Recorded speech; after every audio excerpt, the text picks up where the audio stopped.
everybody. Welcome to T.O.'s Roadhouse in the man cave. Yeah, out behind the house. In the house with us, Mr. Colt Ford. Hey, good buddy. to see you, brother. Good How to are see you, my you. friend? Good to be seen. It's good to have you on the podcast, man. We've been trying to get you on this thing for a while. That's my pleasure, man. It's my pleasure. I was just listening to our record that you allowed me to be on, me and Tracy Bird, man. If I was running this country. I want to shoot a video for that. I think we should just should. go to like a real, because the song, people are going to think instantly when they see it, they're going to think it's something political. It's like, this ain't nothing It's a political. redneck song. It's some redneck honky tonk song. When did that album come out? I think I did that last year, didn't I? Yeah, we did it last year. I had so much music.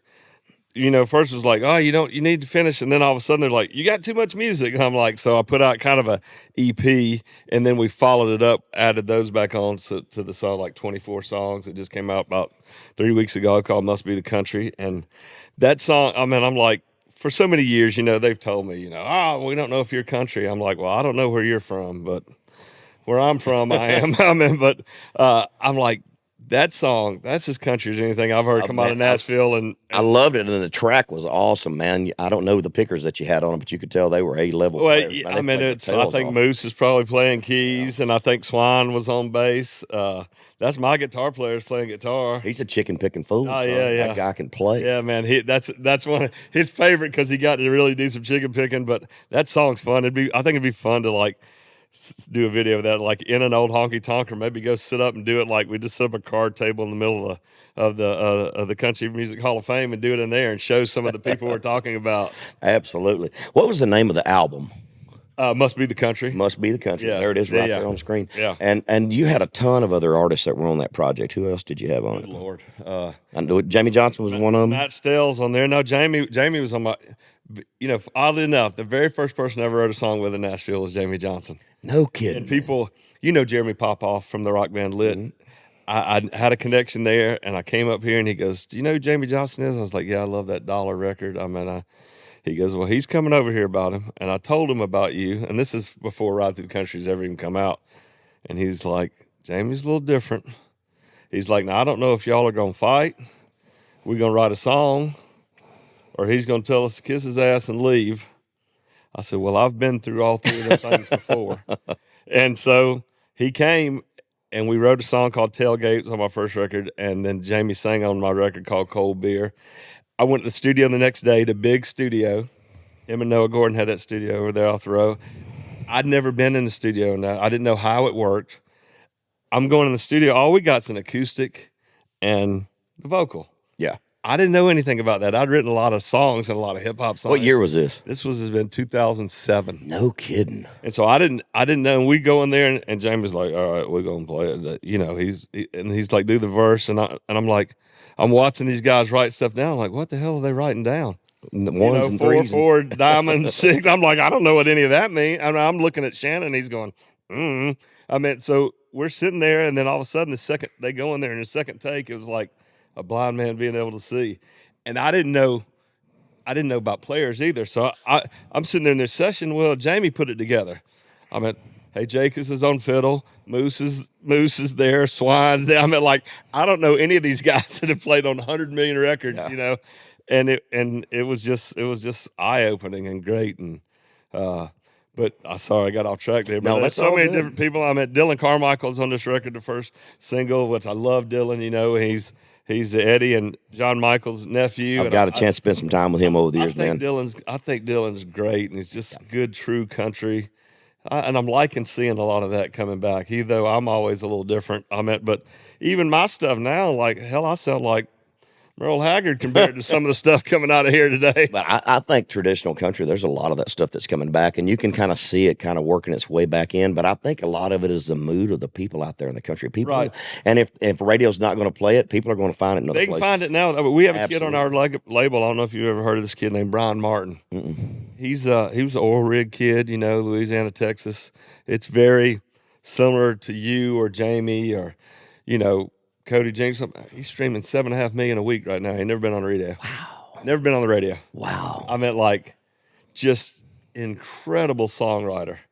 Like one of these kids where I'm like, you got to stop, dude. You've written 6 songs today. That's enough.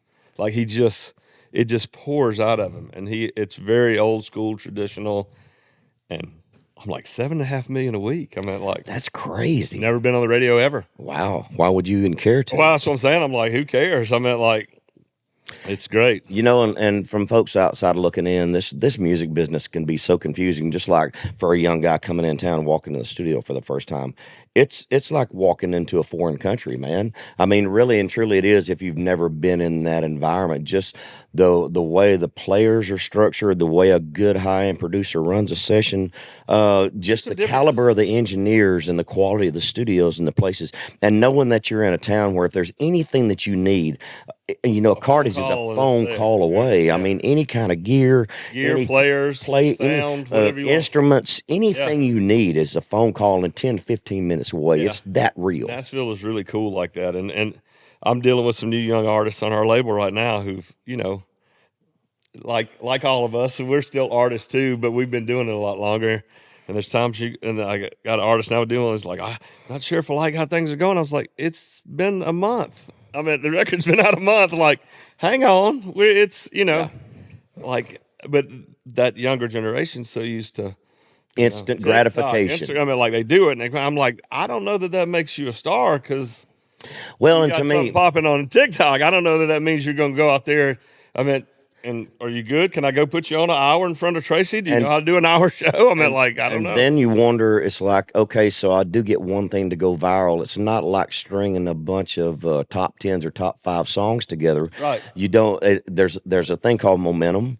And I think there's a misconception about getting something to go viral. Then all of a sudden you tell how do you back it up? Well, that's what I'm saying. That doesn't mean that's doesn't mean you have a do career. Anything other than that. Yeah. I mean, like, can you sustain this and can you give me something else because I'm gonna need more than one. Because once you've seen one cat gag on a video, I mean, what else? Yeah. I watch every single one of them. I cannot get enough cat videos. I'll be honest with you. The guys that do the cat voiceover stuff, I'll be being completely honest. I love all that on the stuff. back of my bus and watch that shit for 2 hours. And my friends are like, "Stop sending me cat videos." But you can't put those on in front of George Strait. Right? No, exactly. You can't. I mean, it's fun riding down the road. I sit there and get entranced in 2 hours to go by. It's like, holy crap! I got to get up and do something. I need to do something productive. Exactly. I mean, but the business has changed a lot. It's not like you and I. Do you feel like you've got a better grasp of it now? I mean, it's been Sometimes I think I do, and then sometimes years. I go, I don't know. I don't know if I do or not. I mean, like, because something will happen. I'm like, how does that work? I don't know. I mean, you know, and they're constantly on me about TikTok. I'm like, I'll be 54 here in a couple of weeks, boys. I mean, like, I'm doing the best I can. I don't know a ton about it. You know, I'm trying, and there's no rhyme or reason why something works. Well, and your butt don't look that good. I know it really does not. I don't even have one at all. Saying, yeah, I mean, I mean, you ain't I mean, the first know. dozen times I got on there, I said, "There's nothing but girls on there shaking their butts." That's pretty much, which is fine. It's fine. There's nothing wrong. There's a market for that. There's a big market. I'm probably a customer, but I mean, like, I just want to make music, and like I said, they're signing these people to these deals based off something that I don't even know if it's real or not. You know what I mean? I don't even know if the number is real. Like, and they put an artist out, and then they have one. They're not doing the artists, these young artists. I really feel like somewhere management and booking and stuff, they need to do better because you're not telling these artists the truth. You're lying to them, and then all of a sudden they have one hit song, and you don't even know if it's really a hit song. It's just they're telling you it's a hit song, and these charts telling you that, but are ticket sales telling you that? Like, there's more variables to it than just saying you ran a song up here as number one. Because I've looked at sometimes I'm going, well, it says it's the number one song, but I got a song that ain't even in the top 50 that has downloaded more times than that. So is it? I still get confused by all the analytics. It's like we released a bunch of stuff over the last couple of years. I dropped that anniversary collection out, and so you get something that responds well, and you put it in the show, but it don't react well, and then I play something else off the album that didn't respond well on streams and downloads. So I put it in the show, but it works well. You know, it's not like working a single up the chart, so you get to feel that momentum escalate. Right. So it's confusing for me to how to process that in my mind with what. And then I watch my kids. You got kids, you understand. Right. You know, my kids could care less about listening to the radio. They have access to everything in the palm of their hand, and they're listening to weird, eclectic, left to center, whatever it is in their mind that they like. They find their own little niche. I don't know how to relate to that. I mean, it's just a different world. I mean, my son, like, I'll get in his truck sometimes. I was like, you can't possibly play those 8 songs that you just played in a row together. That's impossible. Like you can't. I mean, like they just like what they like. He doesn't care. He doesn't know what the number 1 song is. It doesn't mean anything to him. Like I mean, he loves old school. I mean, he might go Tracy Lawrence, Brooks and Dunn, and then all of a sudden Tone Loc. Yeah, I mean, and all of a sudden go to Lil Wayne, Co Wetzel. I'm like, what are you, dude? You're freaking me out. I mean, to Fleetwood Mac, Tom Petty. Like he just likes what he likes. There's no rhyme or reason to it. Yeah, I like to get into a mood. Right. You know, it's like driving songs. If I'm going on a road trip, I want stuff that's got a certain vibe. And my wife will tell me I love heavy metal stuff too. Right. I mean, I'll get into some pretty aggressive. I like to work out to certain things, but I don't need to drive to it. No, because it makes my foot heavy. Yeah, and makes me drive aggressive. So nobody had ever known that TL likes heavy metal music. Oh, dude, man, that's I like awesome. all kinds of stuff, man. That's me. Like people always like, what's in our pile? I was like, I couldn't. Everything from Lady Gaga. That'd freak you out if I told you what I was listening to. But I love all the different stuff. And sometimes it might not be for the reason that people think. Maybe I'm listening because I like certain sounds that a producer used on a record, or I'm listening to try to figure out how I can incorporate dubstep into a country record. Right. There's many different reasons why I listen to different styles of music, man. I'm always searching for something. I love finding new stuff. And Me too. That's what's sad to me about radio is radio used to be about going, look, the radio DJ would go, look what I found. And they're not allowed to do that. And they can't do it anymore. I mean, like, what really kills me is, I mean, I get when I first came out, you know, I met you early on in my career. You've always been super kind to me, and I appreciate that. But like early on, people were like, oh, we like this Colt Ford stuff. We don't know what to do with it. We're not sure. And I get that early on. But now I've sold 5 million records, and I've still never had a song in the top 40. I've never had a song on the chart. Never. Wow. I mean, I've had quite a few number ones that I've written for other people. But even my artist friends go, wait, what about Driving Around song? I'm like, yeah, it's platinum. No, 54. I mean, like, what about, they'll name it. I'm like, yeah, platinum single also. No, never. I meant like, and I think somebody said the other day, they said, you know what it is now, Colt? Early on, they thought this was kind of a little fad. It was cute. Colt Ford doing his thing or whatever. They never expected me to be here 15 plus years later, 9 albums, 5 million records. I mean, they never expect. So now if they play me, they have to admit they were wrong. And and that could be a problem, but it's like, I still, in my heart, people are like, you still chase it? I'm like, I grew up listening to radio. Yeah. I mean, like my dad's 87, he'll be 88. I don't know how much longer he's got. He's never heard me on the radio. Dude, think about this. Jimmy Buffett never had a number one record to the thing with Alan Jackson. Look how big he made that into. There's a yin and yang to it. And I tell people all the time, like, I'll get to what you're saying. They'll say, and even radio people go, well, you don't need radio. Look what you're doing. I'm like, but it's still something you want to put in your hat. For me, the era that I grew up in and how old I am, like that means you made it, kind of. Like if you've had a song on the radio and here and like it's validated. Yeah, and my dad's 88, and my hometown radio stations never played me. Wow. And it's like I don't know. I'm a nice guy. I'm real nice. I mean, and I did everything that they asked me to do, and I played every free show you asked me to play, and it's still it's just something that I wanted. I know it doesn't dictate whether I'm successful or not because I play music for a living. I still get to do it. It's incredible to get to do that, and I don't take that lightly. But it's like, man, I just feel like I never did. I've never been on an award show. Never got to perform at an award show. Never. Yeah. A lot of those things. It's like, even as much as I'm inside, there's still a part of me that feels like I'm an outsider. Because, like, I could go to the award show and be standing there with all the buddies and, Jason and Luke and all them, and then they'll go, all right, commercial's over. Colt, go somewhere else. They're going to the front. And you go, all right, I'll go over here and eat popcorn with these people. I mean, you can't help but want it. Absolutely. I'd be lying if I said I didn't like it. If it didn't bother me, I'd be lying. I completely understand. There's a lot of validity to that too. It's easier to say that it doesn't mean anything when you've had it than to never have had it and say, oh, it don't mean it, because that's bullshit. Right. No, I mean, I tell people all the time, and the radio would go, well, you don't need it. You're still, and I'm like, you're right. I'm still doing great.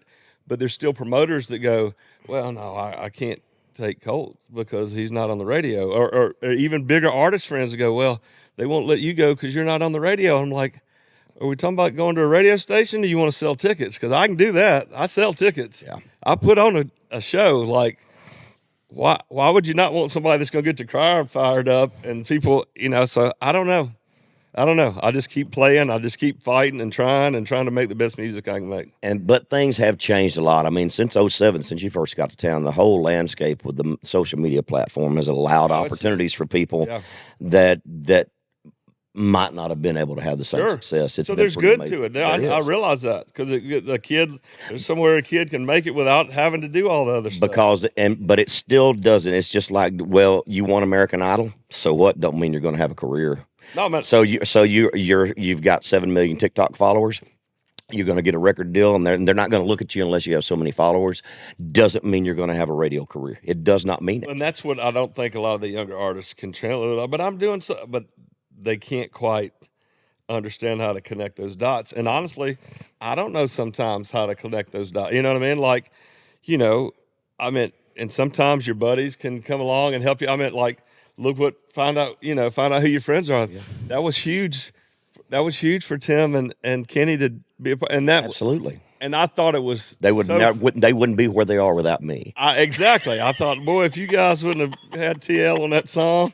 No, but honestly, it makes me so happy that your buddies that you've come up with go, yes, we want to be a part of that. We ain't gonna tell the label. Just what time you want me there? Right. And I miss those days. And to have the balls, to be able to do it, because there's a lot of them out there that I've done a lot of songs with. I'm like, but they won't do the video with me, and I'm like, will you go in there and fight for them? I mean, like, shit, they're not going to tell Luke Bryan no. What are they going to tell Luke Bryan no? They can't. I know for a fact that it's a lot more satisfying being on the backside of a radio career after you've had success, because I'm enjoying this phase of my career a whole lot more, because I'm not having to do the song and dance no more. Right. You don't have to. But I've also already had that success too. Right. And that makes a difference. And I guess, again, like I said, I ain't bitter. I don't know how to lose. I just want to win. And all I've ever wanted, like, give me the same opportunity.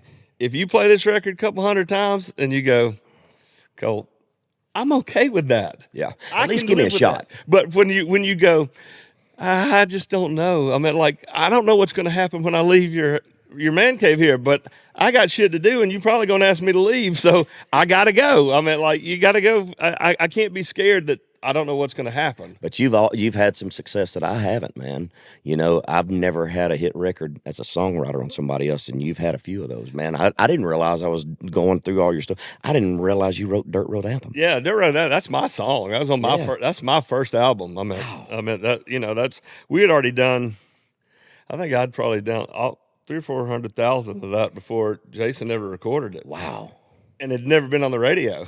I've told Justin Moore a couple times, like, why don't you redo Chicken and Biscuits or something? Because it's a platinum record that's never been on the radio. Like, there'll be people that think that's your song, which is fine. I mean, they think that's almost a diamond, that's almost 10 million. That's Jason's biggest song, not even close. His biggest song. Hell, he almost didn't do it. Wow. He almost didn't do it. He called me when he was in the studio and was like, I don't know if I can do this, Colt, because Michael Knox was really pushing him. And he's like, this song, I think, will change your career. And he's right. And it was. He said, this song is going to take you from this level artist to A-list star.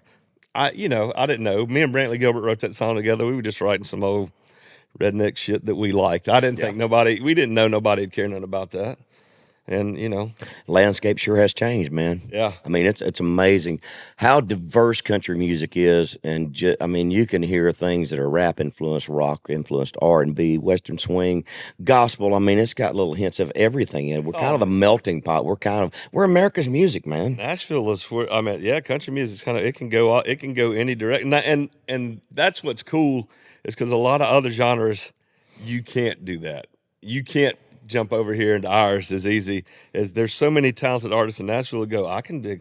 And it also makes me respect the musicians too, because guys that are locked into a heavy metal discipline, when they try to play country, it's a little left-footed. No, it's completely. But you got guys that are like Brent Mason, and Tom Bukovac, that can play anything. Doesn't matter what you. Doesn't matter what you. And again, a lot of my sessions too. I've always let a lot of guys in my band play, but like people like Swine and Moose and those guys. Dan Dugmore's played on tons of my records. I meant, like, is there anybody any better than him? Bruce has played on tons of my. Is there any better than those two guys on steel guitar? I don't know. It'd be hard to say that there is, and I don't sound like traditional. Sometimes. Bruce Boughton? Yeah. Bruce Boughton played on Sticks and Stones. Did you know that? That's Played on my very first I record. mean, and there you go. I mean, Played in my first showcase at the Bluebird Cafe. Man, those guys have been around a long time, and they played on so many. You realize how good and how much stuff they've seen come and go, and yeah, and that's always really humbling to me that those guys would be a part of. Like Hayjackus, man, what a great player Rob Hayjackus is. I mean, like just as good as ever laid just one a on his shoulder. Sweet guy, man. Yeah, played on all that Gar stuff. It's I mean, been so cool that a lot of those guys have been on my records, and then the artists and people like you that have. People ask me all the time, I'm like, how did you do that? I'm like, it's been relationship based for me. Every like bit of it. I see a lot of this stuff happen now, and I'm like, this is manager talking to man. I know how, because I've seen it. But I'm like, everybody I've made a record with, I pick up the phone, call them. Like, we buddies. We talk about stuff besides music. We're normally talking about golf or hunting. I think managers, a manager can get in the way. Right. They normally just managers and agents and all normally, and lawyers, y'all normally just get in the damn way. Ooh, talk about that. I mean, like, that's the thing all the time. I'm like, why don't y'all just let us make the music and then y'all go do the rest? Leave us alone. We know what we're doing. Yeah, it don't work that way. But it really don't work that way, does it? I'd like to think it does. Let's shift gears, man. I know you're a hell of a golfer. How did you get started? How was your golf background? Did your dad play? Did you grow up playing golf? Yeah, I started playing when I was young, but I played a lot of sports. So you were a two-time All-American. Yeah, I was a college All-American, and I played the tour for about 10 years. Most people, when they see me, they instantly go, oh, I bet he was a male model or something like that. Well, that's what I thought. I know you did. Yeah, I mean, it happens all the time. It's a burden I got to bear, hell. But, golf is just something I meant. Like, I set out to do what I said I was going to do when I was 10 years old. I met people. I was like, oh, I'm going to play golf and make music. And people were like, yeah, that's great. We'll see you. You're down at the tire discount store, I'm sure, at some point. But it didn't for me. I did what I said I was going to do. I played professional golf for a living, made my living for that. I could never turn music off. It never went away for me. Yeah. And so being in my early mid-30s is still, and people are like, why are you still fooling around with music? I'm like, I can't make that shit go away. Like, it's just gets in your soul. People brother. ask me all the time, like, when did you get into music? I'm like, never. Music got into me. I don't know. I mean, I just could never make it go away. So I was still writing records, and when I quit playing professionally, then I really didn't know what to do. My dad was just a little old used car dealer, and I'm like, well, I can sell cars. I know how to do that, but that's not what I wanted to do. He didn't want me to do that. And then I was like, well, I'll be a golf pro, a teaching pro. And I started working and teaching some tour pros and stuff. But it's like music, it just never went away for me. And so I literally went in and wrote Ride Through the Country, the whole album, wrote and finished it in about 2 weeks. And people were like, this is great. Don't know what it is. Like, they didn't know what to do. And hell, I didn't really know what to do with it either, because there was nothing really like what I was doing. Not to mention the fact that I was 36-year-old, 320-pound guy in a cowboy hat. I meant really good looking, but but still not the typical. It wasn't like I walked out there looking like Luke Bryan and Dierks Bentley. I meant like I walked out there, and so it was crazy. And we came to town, and we knew a lot about the music business because Shannon and I had made a lot of records, and our music business was like, but we didn't know anything about country. We didn't know how it worked and anything, and. One of my good friends, the founder of the Zaxby's Chicken Fingers, Zach, I went to him. I was like, dude, we got this record. He's like, well, what do we got to do? I was like, well, we probably got to start a record label. Because Nashville, we've met with everybody, and they're like, we love it. We have no idea what to do with it. We're terrified. So we started our own record label, Average Joe's Entertainment. And Zach was kind enough to go, well, I love you, and I love the music, and you believe in Shannon. You think he can run it. And he's like, what does it cost? So we told him the number, and he goes, all right, we'll start. So we started Average Joe's Entertainment, and that was over 15 years ago. And now we have a film and TV company. I mean, like we're honestly, according to all the things I've looked at, the most successful independent record label ever in Nashville, because we have no major affiliation at all. I mean, there's other independent labels, don't get me wrong, but they have whether it be a distribution deal, they have some kind of way they're. Who does y'all's distribution?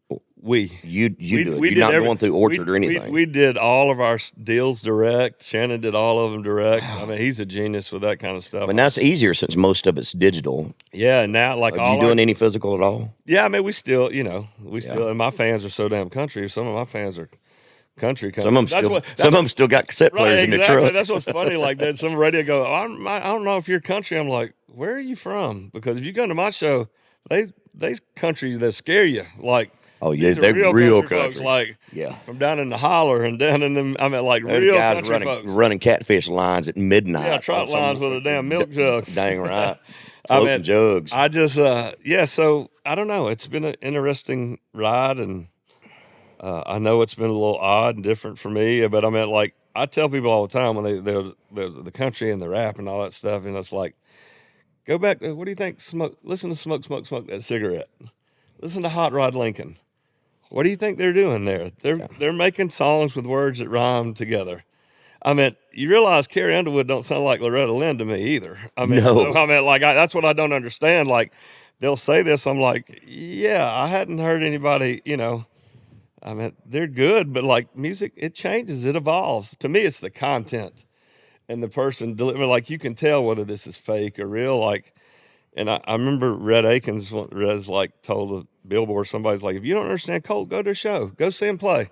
He said, if you go to a show and you think you're at a rap show, then I think you don't know what you're talking about. I mean, like, I got full band. I got, you know, I just making the music the way I know, the only way I know how to make it. Well, you're just giving out what's in your soul, man. It's obvious. I don't know any way else to do it. I mean, there is no other way to do it. It's not manufactured. It's not contrived. It's you making music, man. Yeah. And there's something respectable about it. And you're also influencing people too. I mean, there's guys like Upchurch and guys out there that have come along that I know were influenced. A lot of those guys, Church and even Jelly has said, you know, like I mean, could you have ever imagined 20 years Jelly Roll getting a record deal and being on the radio? 10 years ago. It's 10 years ago. 10 years ago, they would have. And I'd love to see it. And Jay, he's one of the sweetest guys. Sweetheart. Ever. Awesome. Man. Like, but 10 years ago, not a chance. No way. Not a chance. Nope. And so he said it to me before. He goes, I think you were about 10 years ahead of the curve. And maybe that's the case. Somebody's got to run through the door. Yeah. Somebody had to go first. So that's when I sit back and look at it from afar and I go, hell yeah, that's pretty cool. I moved the needle a little bit with Dirt Road Anthem and things like that. It moved the needle a little bit. I didn't set out to do that. I just trying to make the best music I could make. But that is cool and that is humbling, and it's cool that there's a whole generation of these artists now that have gone. You know, I mean, your Sam Hunts, even Tyler, when they were FGL. I mean, he's from right up the road where I'm from. Like, I didn't even know he was saying I didn't know I could make records like that till I heard Colt Ford. I didn't even know that was allowed. So when I first came to town, there was people going, "What is that 808 you got there?" I mean, like they didn't, you know. I mean, we didn't know. We were just making music. It was honest, and to this day, it's still as honest as I know. I mean, like I don't cut nothing I don't like, or if I write it, I mean, like I talk about stuff I know about, or I was standing there watching you getting ready to watching my buddies going, "Hold my beer and watch this." I mean, we've been there. Absolutely. I mean, and it's still awesome to be able to be out playing music at, you know, in kind of a young person's game for me and you. I mean, but it's, I hear some of them the other day when I don't want to say who, a young artist is like, man, I'm tired. I was like, boy. Suck it up, buttercup. Yeah, I don't want to hear nothing about you're tired. Music business like, don't care if you're tired. You're single. You got, I got ex-wives. I got babies. I got, like, what are you talking about? You're tired. Tired. You're going to play. Go to bed at 10 o'clock for about 3 days. You're going to play 65 shows this year, and I'm going to play 110. I don't want to hear about you being tired. It's what you wanted. Get up and get after it. And you know, when you're young, you got to do all the things that are required. Oh, yeah. Because when you get our age, I don't have the energy to do all the things that are required anymore, nor the desire. Yeah, exactly. Yeah. On lots of things. On lots of things. Yeah, there's lots of things. I'm just like, nah, I'm just going to go watch Law and Order. Yeah. In my bedroom in the bus. Honey, is there any ice cream in the freezer? Yeah, exactly. That's normally what the stop for me is like, is there any Haagen-Dazs anywhere around us right now? So what were some of the early influences, artist-wise, that you were gravitating to? Kind of get me in your head when you were a young guy. I think you're a product, obviously, of your environment. Yep. My dad's from Hartwell, Georgia. My mom's from Anderson, South Carolina. My dad didn't have indoor plumbing until he was 18. You know, it's country. I mean, like pick cotton country. So, obviously, he liked that. Old country music, so you're around that. But then my mom and dad loved Elvis. And so if you see me play, I'm not saying I'm Elvis, don't get me wrong. But I move around pretty good on stage. I love to dance and do all that stuff. So that's how my show is. Like, if I saw George Strait doing what I do, I go, what in the hell is going on? But it makes sense for me. Yeah. So I loved Elvis. So I loved dancing and moving around. And then all of a sudden I heard, late 70s, I was 10, 11 years old, and I heard, Sugar Hill Gang, Rapper's Delight, and then Run DMC came along, and it's like, whoa, what is that? And I was just a rural country white kid in Georgia. Like, I'd never even seen a white kid rap when I started rapping. Never seen it at all. Yeah. And so I was a product of that. But then I grew up there in Athens, and Kenny Rogers lived right outside of Athens. So I'd known Kenny since I was like 12 years old. Yeah. And I took a lot of that for granted when I was young, like most young people do. You don't realize I knew who he was, but and I'm such a huge, huge Kenny Rogers fan. Me too. Honestly, one of the best singers that has ever touched a microphone. If you really, and obviously I know you're a fan, but when you really do you realize how huge his voice was? I mean, Man. you watch people singing, I'm like, this dude's having to hold the mic a foot away because his voice is so powerful. And he just had that, it was so that easy. raspiness. And he had a song on the radio that I remember from childhood, and nobody ever talks about it. She Believes in Me. That's one of my favorite Kenny Rogers records of all time, man. It's because it had that feeling that, and as a child, I always had that fantasy about what it was like to be a working musician and be out, and the heartache that comes along with it, and the brokenheartedness, and just the smoky bars, and come home, and all of that. You're wide awake. I was mesmerized by that type of song, anywhere it came from, whether it was Johnny Lee, Looking for Love in All the Wrong Places from Urban Cowboy. Yeah. But all those things affected me even before I even knew what love was. I'd cried at a sad song when I was 8 years old. Yeah, man, same for me. I meant, getting off subject a little bit, when you were talking about Jamie earlier. So when I had a copy of In Color. Oh my gosh! Before he'd even given it to Trace, and a lot of people don't know that Trace had cut the song. That was going to be Trace's next single, and then Jamie got a record deal and asked for it back, and Trace gave him a guaranteed #1 song and gave it back to him. That shows you what kind of guy Trace is. Wow. Because it was done. And Trace at the time was still. Oh, yeah. That song is a 3-4 week #1 for Trace, for sure. And it didn't even go #1 for Jamie because, Jamie's going to do what Jamie's going to do, which is why he's as great as he is. Oh, yeah. But, I played that song for my son. He was probably about 8 or 9 years old. And I was playing that song. He was riding in the car, looking in the back of the car, and he's crying. I'm like, what is wrong with you? He's like, man, this just reminds me of Papa, my dad, who was so close with him. And I called Jamie. I go, dude, my 8-year-old is in the back of the car crying like an 8-year-old child would cry because this song has touched him so. It's the power of music. I just was like, wow. I don't know what to say except, wow. I just wanted to tell you that. I mean, it's just, so music is just growing up around. Again, I wish I would have realized what was going on when you're a kid, because I didn't. Obviously, I know it's Kenny Rogers, but I was just around him a lot. I played golf at his house. He had a course at his house. But I didn't think about it, and I didn't think that I would end up where I am here musically with some of the other stuff I was doing at the time. Kenny was a star for 40 years, 50 years. That's what people don't realize. And they're like, well, how much money? I'm like, but you got to realize, he was making $50 million a year in the 80s. That's like making $250 a year now. Kidding. And had it and lost it and made it again. Yeah, So he married, his wife Mary Ann was on Hee Haw. Mary Ann's from Athens. Yeah. So my dad had sold her parents all the cars and everything. I spent tons of time. Again, I didn't know what I was looking at. Didn't know at his house. I'm sitting in a room like this size with him playing piano and singing, and 8 people sitting around there, and I'm going, why was I not paying? I was paying attention, but I wasn't. Yeah. But I didn't. But not like what I know now. Yeah, it's hard to comprehend as a young kid, though, man. No, my first concert was Kenny and Dolly at UGA Coliseum. That was my first concert. My second concert there was the Commodores. Wow. That's as good as it gets on 2 different genres of music. Yeah. R&B, Commodores, Earth, Wind, and Fire. Doesn't get any better. Country music, Kenny Rogers, Dolly Parton. That was Commodores when Lionel Richie was still in the band too. Absolutely. That's not, I mean, yeah. But like I saw Michael Jackson at Kenny Rogers' house. Wow. Michael Jackson brought his chimpanzee Bubbles there. I mean, like, wow. You don't think about any of that stuff when you're 17, 18 years old. Wow.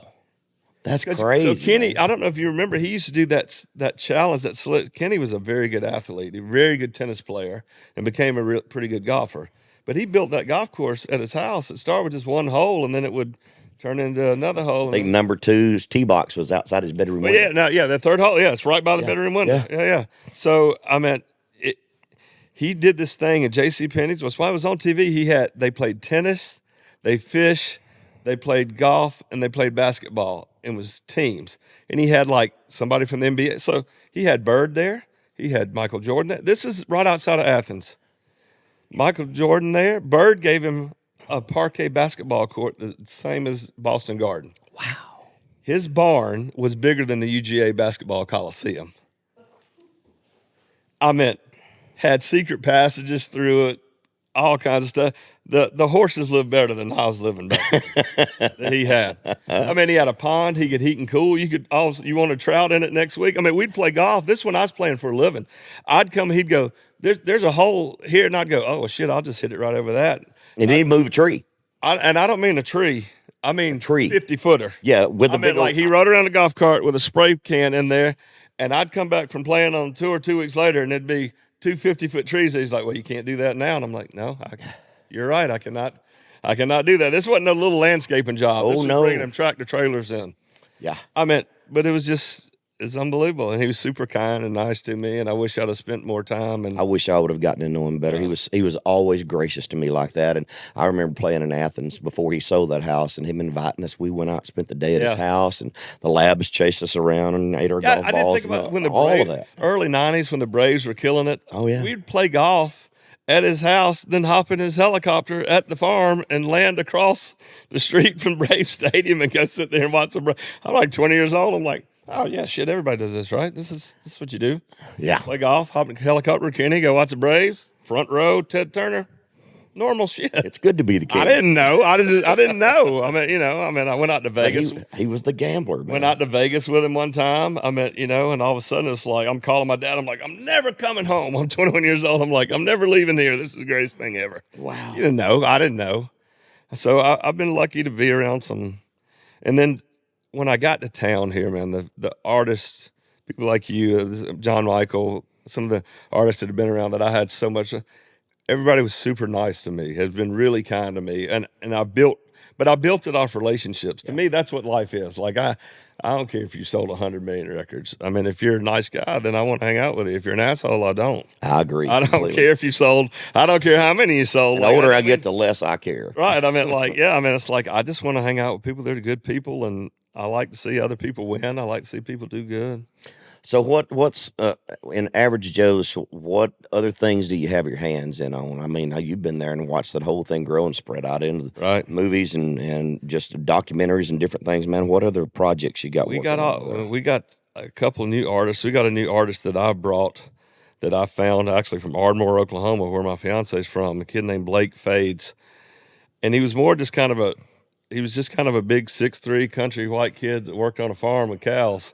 And I heard him rouse, I was like, well, this kid is good. And then I just reached out to him on Instagram, and then we signed him. And me and my guitar player, Dylan Maloney, we just producing his record. And it's kind of like if you mix Post Malone, The Baby, and Co Wetzel together, that's what this kid would sound like.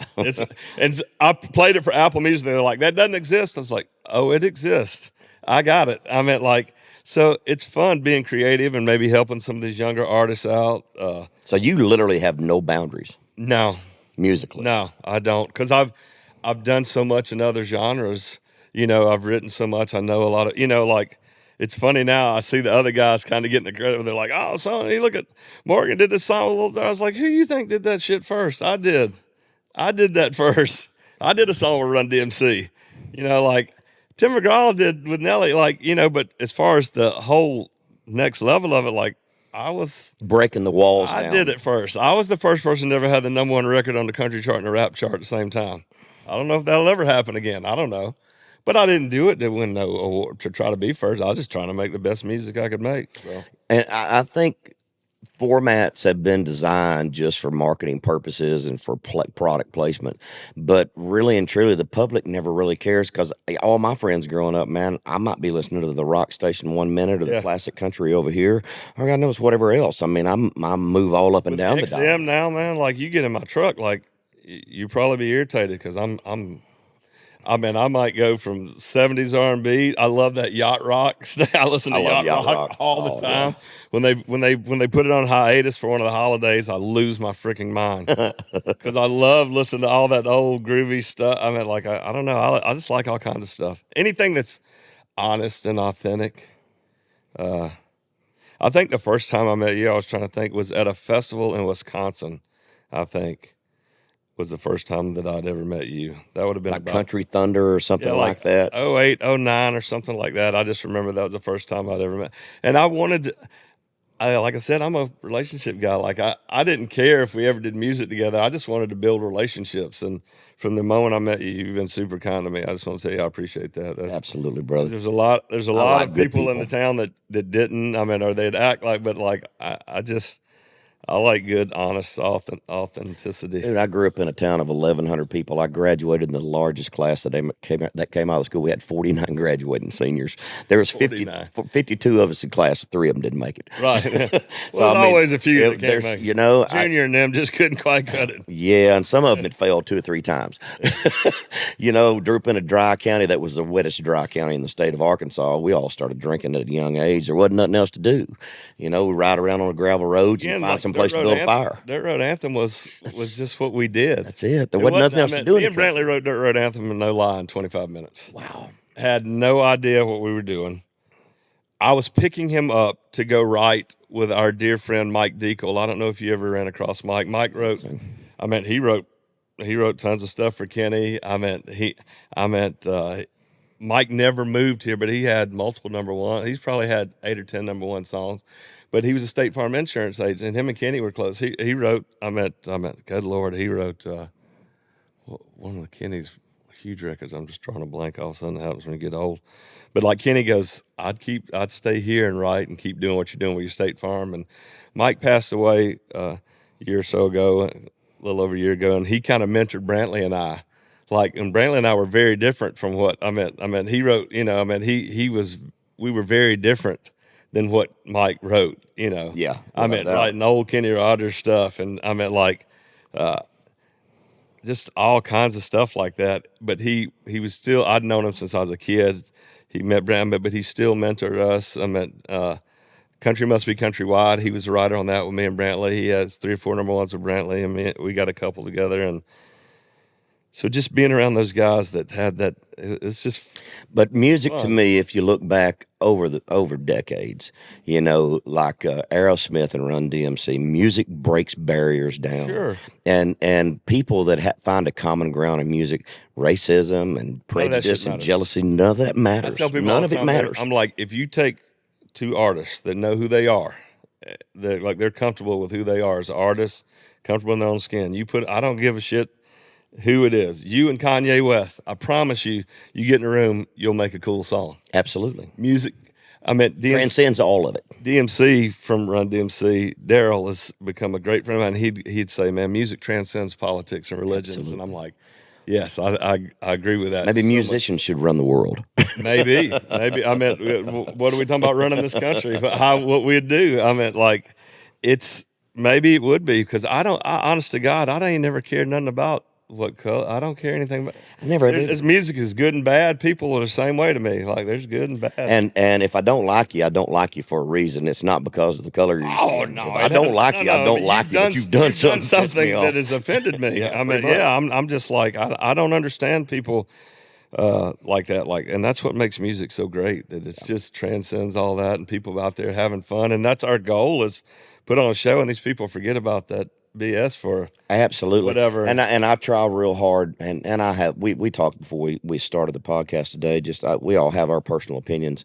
I try real hard not to bring that stuff into my show. A lot of people take a different philosophy to it, but I think when people pay their money to come out and see a show, they need that escape from all the crap going on in the world. I agree. And I speak my opinions through my lyrics, and I don't think I need to stand up there and tell somebody how to live their life or preach at them. It's if you listen to your music, you should know pretty much where Tracy Lawrence stands. Absolutely. If you listen to Colt Ford, I would think it'd be hard for you to misunderstand who I am, because there is some people that make up stuff in music and it ain't really who they are. But for me, I had to be honest. I didn't have no other way to do it. So everything I'm talking about, I did it. I was standing there. I've been a part of it. Like, it's just honest for me. So that's the way I write songs. And I don't mind. I can write, I call them fantasy-like songs. I can write that too. It's just not what I gravitate to. I gravitate towards real, authentic stuff. However you deliver it to me is, I mean, like Jamie and I play shows. People go, how does that work? I'm like, it works fine. We're talking about the same thing.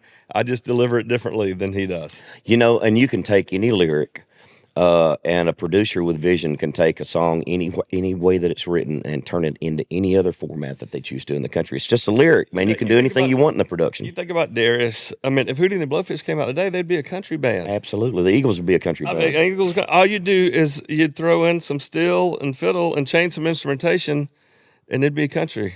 That's what it would be. Jackson Brown would be a. There would be no other place for them. No. Yeah, I mean, like, so I think it's just what's great about music, that it just transcends all the BS. And like you said, the only thing I talk about on stage is the men and women that fight for our freedom. Amen. For you to stand on whatever side of that fence you want to, or as like a lot of them do here, they try to straddle that middle of it. But I just play music, man. I'm not here to preach at nobody, tell nobody. I mean, I ain't got no right to tell nobody how to live their life. Yeah, I'm afraid they'd come throwing my house got too many windows in it. Yeah. We don't need nobody throwing them at us. I've had enough shit. I just don't do stuff like that. And I see some of the artists again that do, and some of them have made a career. And that's what they do. That's fine. That's how they choose. Yeah, man. Like I still listen. I still go, oh, Yeah. That's cool, but it's just not what I do. I mean, but What's some of your favorite parts of the country to play, man? Where are your hot spots at? They vary for me, and it was always interesting, especially as a young artist coming out. And I'm sure same for you. Like when you come in, you're going, wow, is anybody other than people in Arkansas or Missouri, is anybody other than that going to like what I do? Yeah. And so that was the thing. It was real important for me because Texas, I knew, was such a thing. Texas has always embraced me. Yeah. Which has been really cool because I wasn't made in Nashville, and I think they appreciated that. They like the authentic. But again, I was just out west, Idaho, and those places. I mean, like, there's country. That's why I wrote, when I came with Country Must Be Countrywide, I was about done with it. And we weren't even supposed to write that night, but me and Brantley and Mike had went to dinner in town. He's like, well, I got this idea, and I'd start it. And we went and finished Country Must Be Countrywide, and became Brantley's first number one. And that was it, though, because I'd been to some places that he hadn't been. And he'd go, well, how was it? I was like, you ain't going to believe it. Shit, they just countries we are in Minnesota. They just sound different. They talk different than we do. You get outside of those major cities anywhere, even in Pennsylvania. You get outside world class. You get outside of Philadelphia. There's some rednecks up there, boy. Hillbillies. And some big old deer too. Oh yeah. Yeah, without a doubt.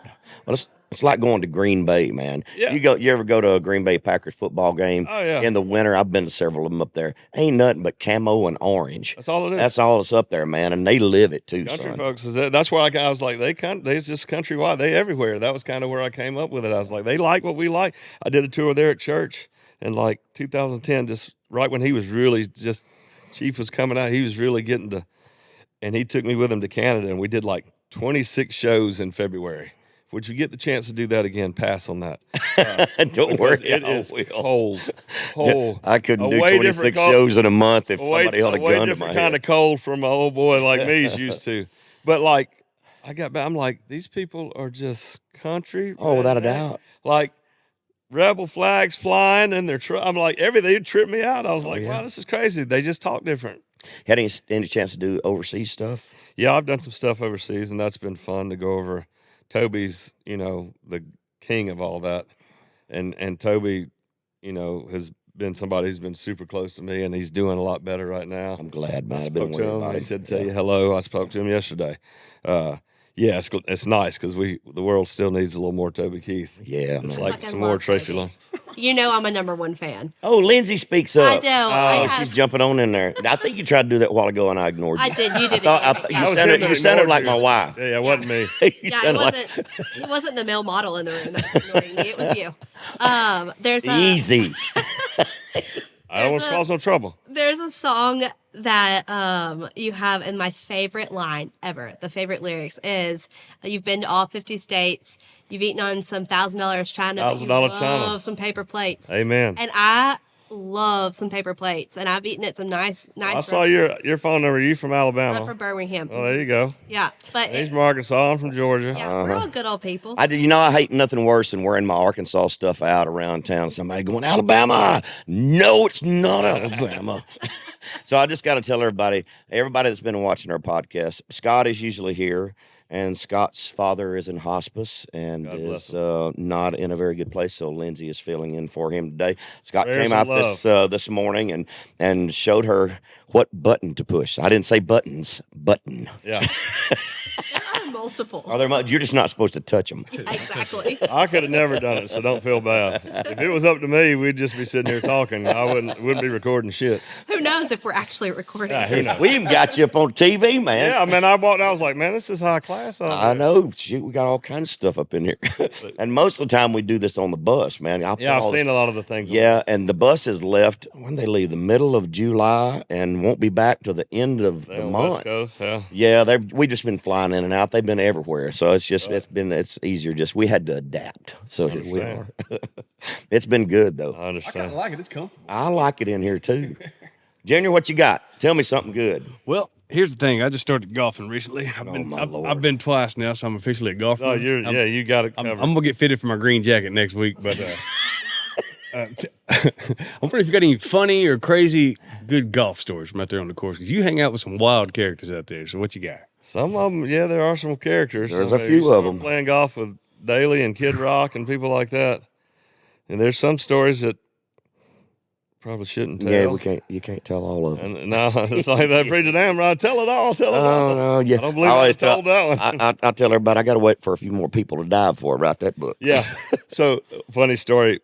Mr. Crenshaw is a good friend of mine, and Carl Jackson, who was his caddy at the Masters. For years, you had to use Augusta National's caddies. You couldn't bring your own caddy.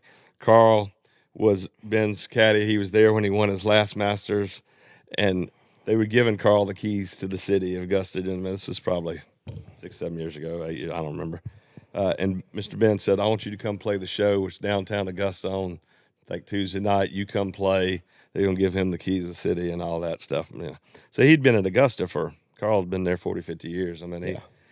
And I was sitting there on the stage with him, and they're up there talking. I said, "So what, you going to write a book or something, Carl?" He's like, "Write a book?" He's like, "You know the people that have been out there?" He's like, "If I even thought I was going to write a book, I don't know if y'all know where I was tomorrow. I might You're going to disappear like Hoffa. I might have to disappear." He goes, "No, I ain't writing no book." That's people always ask stories like, "Tell me a story. Tell me something about Tracy," or "Tell me something." Like, to me, we've all got some stories. But like, it's ours. It's kind of our stories, which is, like, every now and then you tell something fun, but there's a lot of stuff. It's like, nah, man, that was us doing it, having fun, doing our thing. And some stories are better left for either a lot of years later, or maybe never to be told again, except when you're with that person that was doing it. And that's kind of fun to me. The thing that I think is so sad about the time that we live in right now with the social media and the instant access, you remember hearing all those stories when you were a kid growing up. You heard stuff about Rod Stewart, Richard Gere, and whatever. But they escalate, and by the time they go through this person, it changes, and this person changes a little bit. It has an opportunity to turn into something cultish in a way, right? That just lingers out there in ether forever. Nowadays, man, something happens, it's right there. It never gets a chance to evolve into any kind of thing. Into a legend.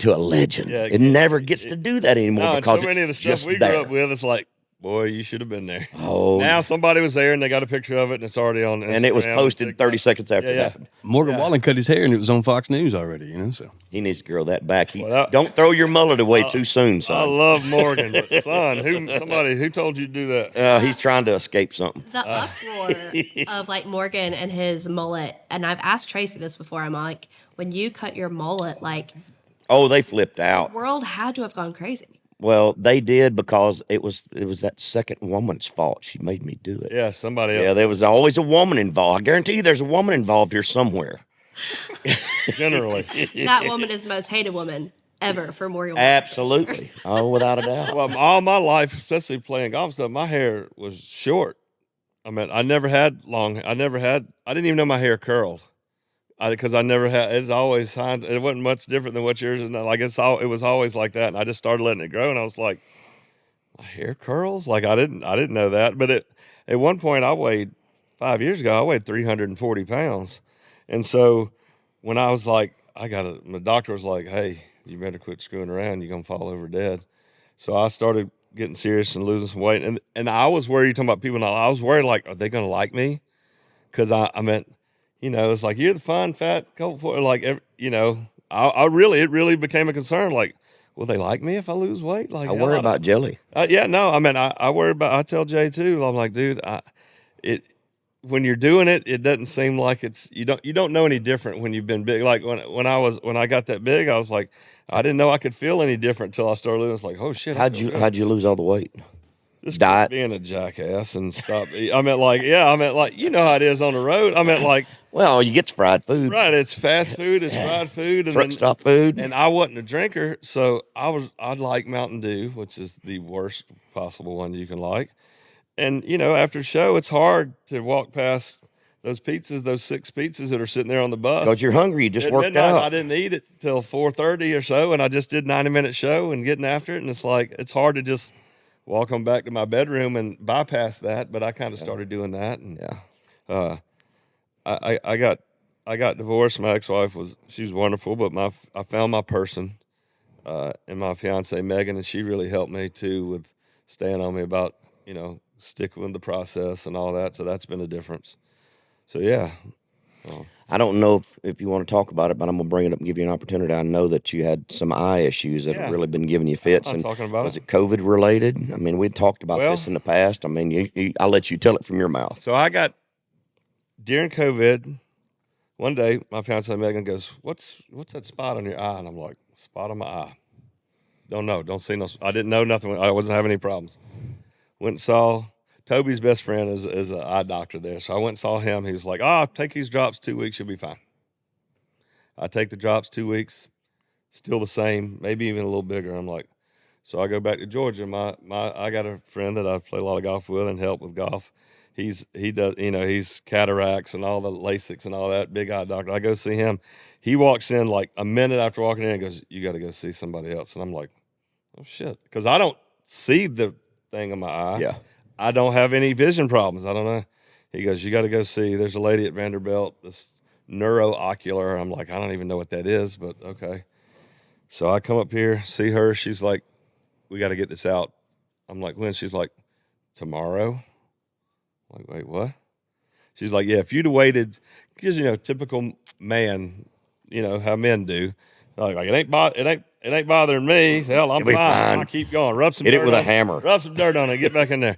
I mean, so that's the way I was raised, and I was like, but luckily Megan was like, "No, we're going to see," and she said, if you'd have waited another couple of weeks, you'd have probably had to do full chemo with some kind of cancer thing. And she said, if you'd have waited a month or two, you might have lost your eye. And I'm like, oh my God, that's crazy. So I get it, fine, everything's good. And then I had that was 2020. So then February, March 21, I wake up one day and I'm like, my eye won't open all the way. It's like halfway down.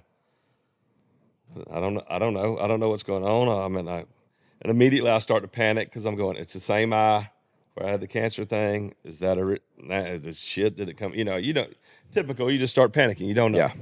So I get back to see her immediately. And she goes, it's not that. Like, I don't know. Send me to another. And they diagnosed me with an autoimmune disease called myasthenia gravis. I never heard of it before. I know a fair amount about autoimmune diseases. Never heard of it before. Never, all we do is ride around on a bus and watch TV. I've seen every commercial known to man. I know everything that's on TV. Never heard of myasthenia gravis. Never seen no commercial for myasthenia gravis. And the doctor's like, well, yeah, it's pretty rare. But the guy, he told me, he goes, I see it once every 2 years in somebody. And he said, I've seen it 10 times in the last 6 months. And I'm like, huh. He goes, now I'm not going on TV and saying this, but it had to come from the vaccination. Yeah. He goes, it just did. He goes, I'm sorry. And there's no cure for this disease, for this one. And it affects the muscles in your throat, your face, and neurologically. So all of a sudden I could see you perfect through either eye, but then I'd look at you together and I'd see 3 of you melting like a lava lamp. And that is bizarre. Like it was, well, he's telling me all this, he's like, well, you need tons of rest and no stress. And I'm looking at him like, man, I'm gonna punch you in the face, buddy. Cause I don't have no way to do that. That is not what I do. I meant like, and he's like, oh yeah, also heat really affects it. I'm like, awesome. So that's also what I do a lot during the summer fairs, festivals, and then all of a sudden, like I had no depth perception. I couldn't. I mean, it was dangerous for me to even drive. You told me that you got depressed. I mean, like it sent me into a whirlwind depression because what do I like to do? Play golf and shoot shit. And all of a sudden I can't see. Yeah. I have no depth perception. Like I'd look at you and you're right-eye dominant, aren't you? Yeah, and I couldn't tell like if you were there or you were 100 feet away. Like it was crazy. And then, and I was so tired. Like last July, I averaged 17 hours a day sleeping. Because an autoimmune disease just drains your energy. Yeah, I mean, like I would sleep till 4 o'clock, wake up, take a bite of a sandwich, go back to bed, wake up 30 minutes before the show, play the show, and I'd be in bed before they had trailer loaded. Like that was all I could do. And so then all of a sudden I couldn't play golf. 2 days before I got diagnosed, I shot 63, and 2 days later I can't break 100. I hadn't played for a year. So how are they treating you? So I got on a new, the oral drugs they had a couple, and there's one side effect is stomach issues. And so when I would take enough of that where I could see really clear, then I became chemo sick. So I'm like, well, that's not really, doing a whole lot of good. And so then I started searching different things, herbal, natural, I'm trying whatever. I found a doctor in Kansas City who was really big with natural supplements and everything and explained a lot of that to me, which was really cool because he's like, listen, doctors don't like these kind of supplements because supplements are made from plants. They can't patent a plant. And so all they're trying to do is in a lab recreate what this plant does so they can market it and sell it. So, but that started helping me a little bit. So then I started getting had some hope because you start losing hope. You're in problem because it got bad. Like I couldn't do anything I wanted to do. I couldn't do what I had been so good at my whole life. And I got on this drug now. It's an infusion drug called Vyvgart. And it has been, you have to do 4 infusions in a row. His concern for giving me that was what we do for a living. So an infusion, it's like intravenous, where they just cycle a bag through you. Yeah, you sit there and you got to do it. This particular drug, you got to do it 4 weeks in a row. Try to do it at the same time, same day. And I'm like, if I told you right now you had to be somewhere every Tuesday for the next 4 weeks, you'd go, I don't know if I could do that with what we do. Yeah, like it's just not that easy.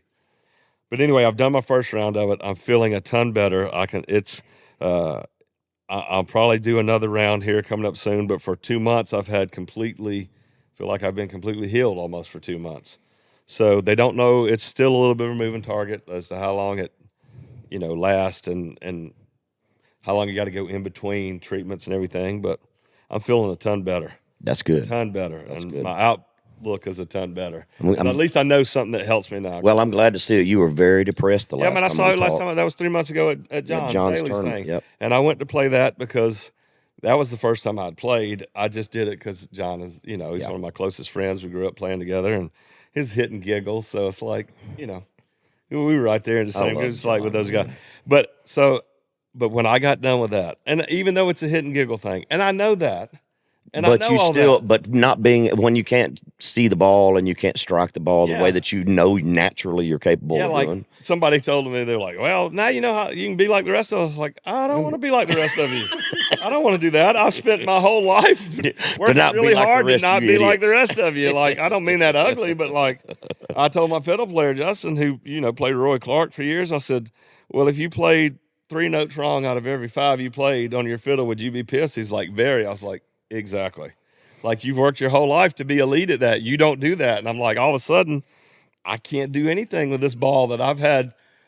I've been scratched for 40 years since I was 12 years old. Like, I can't do it. And I went back to the bus after that. I said, I cried like a baby for an hour on the bus because I was just like, I can't keep going like this. It's going to make me go crazy.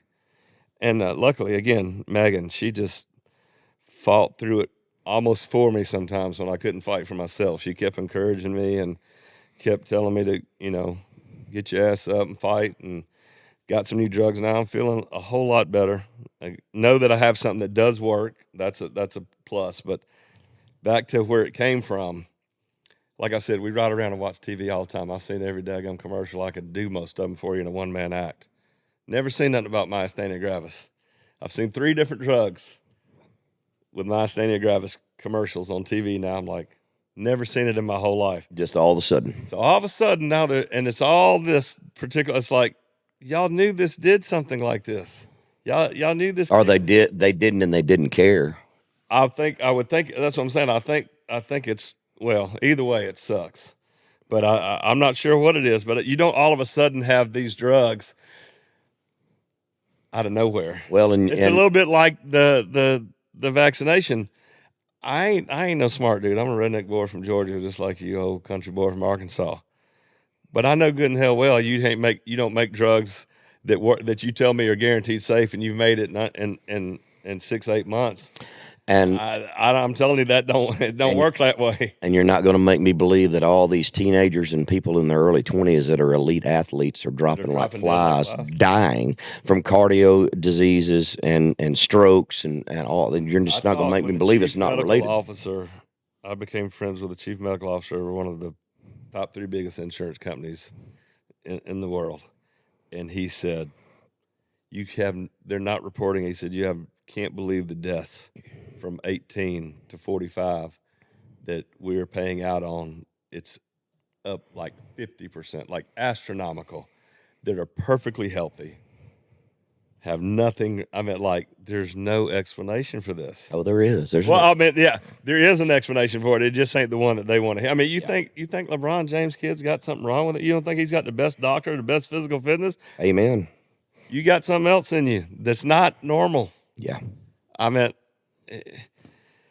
and my dad, here's my dad, 80, my dad at 80, my dad before pandemic was at the country club at 5 a.m. every morning working out at 82 years old, like a freaking Terminator. Like, he's never weighed more than a day he did to graduate from high school. COVID, things shut down. Obviously, I had been on the road for a while, and on the West Coast, so I'm like, I can't go home and see my parents for a minute. I got to make sure, because my mom's about to be 80, my dad's coming up on, it's like I can't go home and compromise that, because nobody knew. We're all scared to death. But I went home about 4 months after that, and this man that, like, he never got COVID, but it scared the life out of him. Because all he did, now he quit moving, and all he did was sit there and watch TV. And I went back home 4 months later, and my dad, who could honestly walk circles around me at that time, couldn't hardly get out of that chair. And it oh man, It's awful. It breaks my heart. Like, it was gone. Just, I'm like, what happened? Yeah. And literally never played golf again. Never. I meant, like, it's awful. I talked to Joe Diffie on Sunday. We had been I'd been out with Justin Moore. Yeah, you And the just told me first to. though we had finished up in Denver, Kansas. We played Indianapolis, Denver, Kansas City, and Justin and I were talking. We'd sit down. It's like, okay, I'd ordered a bunch of hand sanitizer, Yeah. wipes, all that stuff. We were talking about restructuring our meet and greets, backing off of on all that because everybody was saying this fixing to get bad. So we came off the road. I got back home, and I mean Tuesday that week, it was done. Right. Everything was shut down. I think that following Sunday, I talked to Joe every couple of weeks, man. Me and him were tight. We talked all the time.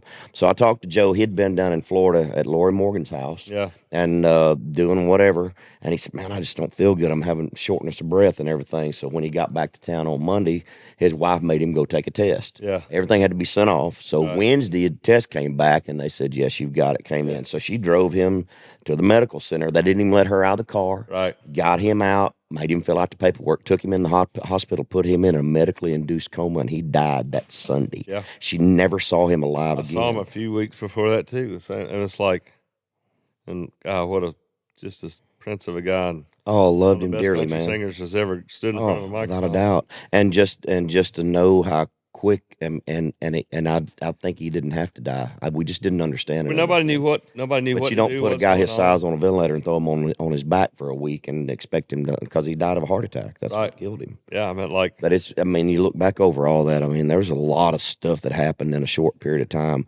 that I don't think they should have ever shut our country down for one. I mean, you don't do that. You isolate I mean, sick that people. I You mean, don't isolate everybody. all you did. I meant that was You created so much mental you illness. created so much more stuff besides that. Yeah. I meant like the mental health side of things. I meant the stuff that people are already terrified to talk about, but no way that was good for youngins and kids. And No.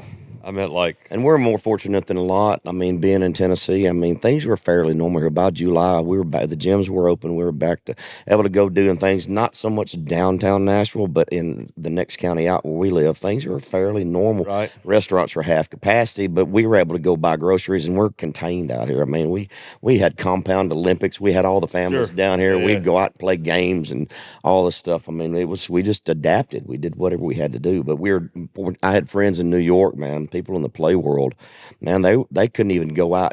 Parents couldn't go out together with their kids to take them outside. that was I mean, It's what awful. I meant, and it was just amazing to me that it's all of a sudden like you can still go buy weed and you can still buy liquor, but you can't go to church.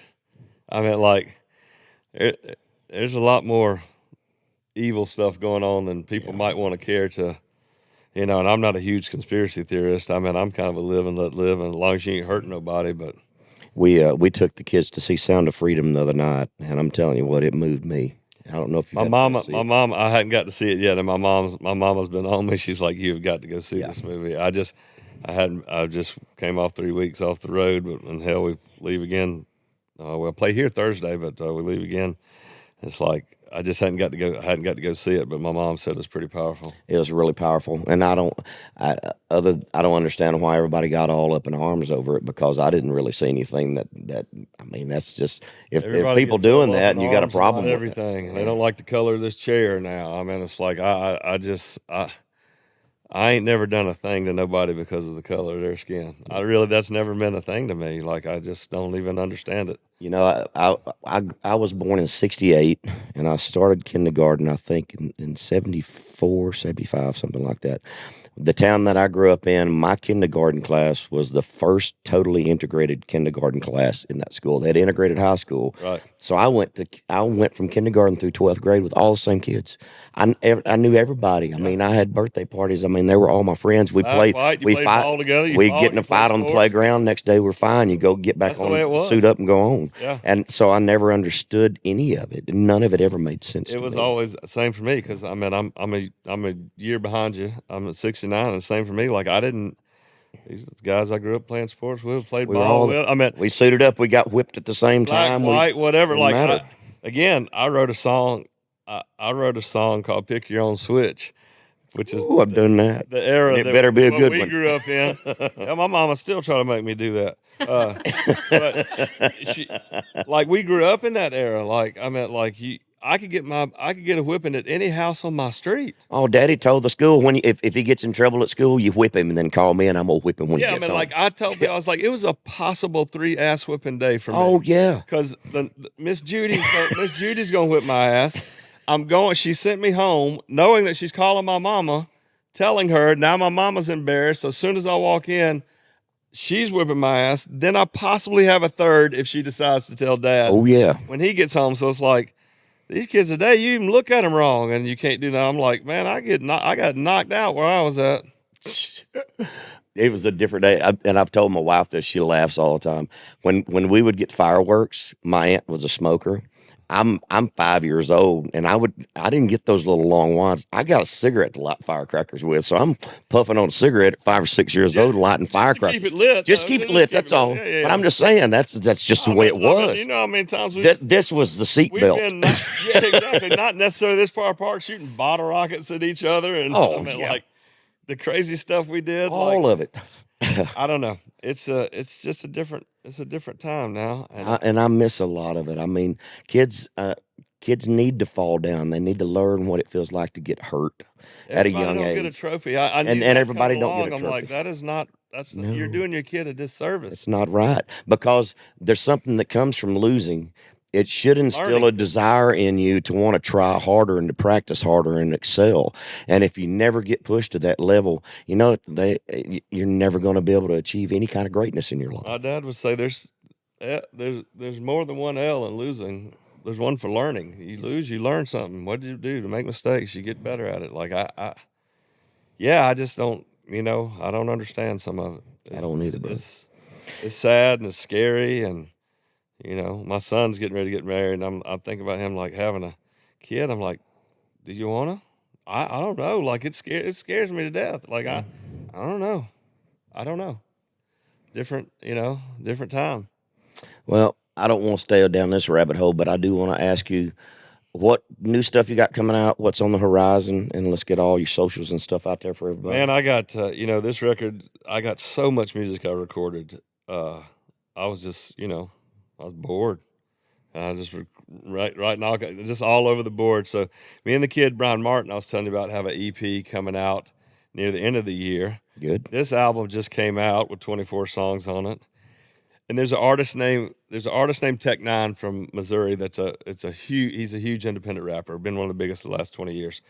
He had a partner. There's partners with him that wrote, one of the best songwriters, wrote a lot of stuff. There's a kid named Chris Calico from Kansas City. Him and I just put a new EP together called Hood Billies, and we're calling it Smile Music. Like it's just fun. So I mean, it's just two guys that have had very good careers doing what we did on our own, kind of just making some good, fun music that anybody, a little kid can listen to, you can listen to. So we got that going. So there's a ton of music coming, and all the Instagram, TikTok, and I'm trying to figure out that TikTok thing.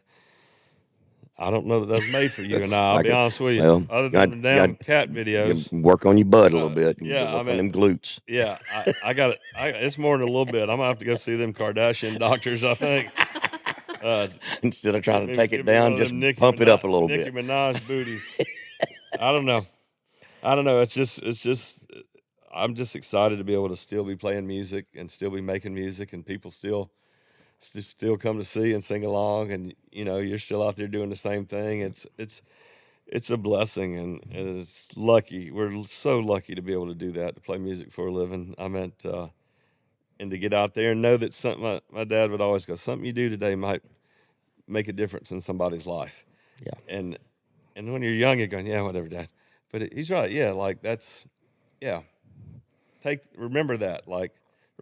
Maybe you don't know what this person's going through, so I don't ever mind taking pictures or whatever, because it's like, if it wasn't for them folks, them fans, wouldn't be here. That's it, brother. And I just love seeing them still out there singing along, and no matter what's going on with me, when I'm playing live, like I can play with kidney stones, I've played with the flu, I've played throwing up in between songs. My crew guys going trash can in between songs, I'm puking right back out, start another one. Like nothing takes the place of that playing live for me. I love it so much. Even on the worst day, brother. On the worst day, when I feel like I've been ate by a coyote and shit over a cliff, I mean, I can still get up when the music starts. That switch comes on. 90 man. minutes or so, I can make it go away. I don't know how, but I do. agree. And I meant, so I'm just glad to still be doing it. Glad you're still doing it. Glad to be your friend and be a part of what you got going here. I appreciate you. Well, I'm proud of you, proud for you, proud to Thank call you my friend, brother. Same here, my bud. Thank you for being here, man. Glad to be here. Thank you. Mr. Colt Ford.